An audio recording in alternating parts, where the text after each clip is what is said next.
On the EPA 608 exam, you will need to know the critical differences between system-dependent and self-contained refrigerant recovery equipment, as this is a core concept for Type 1 certification.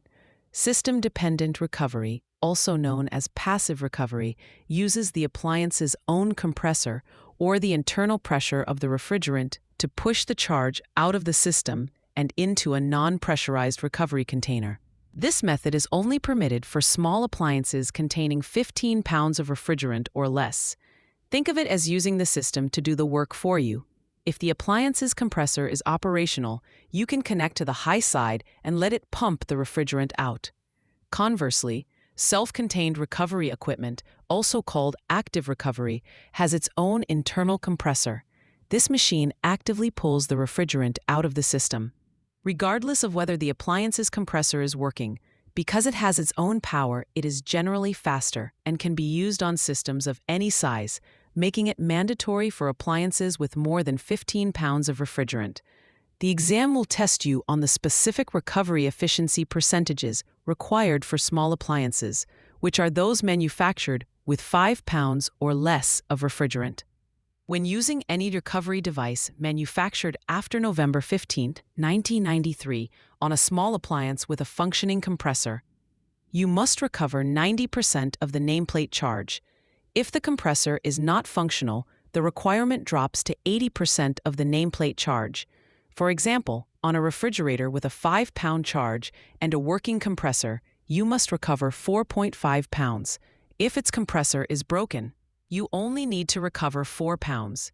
As an alternative to these percentages, you can also satisfy the requirement by evacuating the small appliance to a 4-inch mercury vacuum. A major exam trap is confusing these percentage-based requirements for small appliances with the vacuum level requirements for larger Type 2 and Type 3 systems. The 80 and 90% rules apply only to small appliances. You would never apply these percentages to a 100-pound rooftop unit. For that, you must pull a deep vacuum to a specific level of inches of mercury, which varies based on the refrigerant type and age of the system. Another common point of confusion is how to handle a non-working compressor. With a passive, system-dependent device, you must access both the high and low sides of the system and may need to gently heat the compressor or tap it with a rubber mallet to release refrigerant trapped in the oil.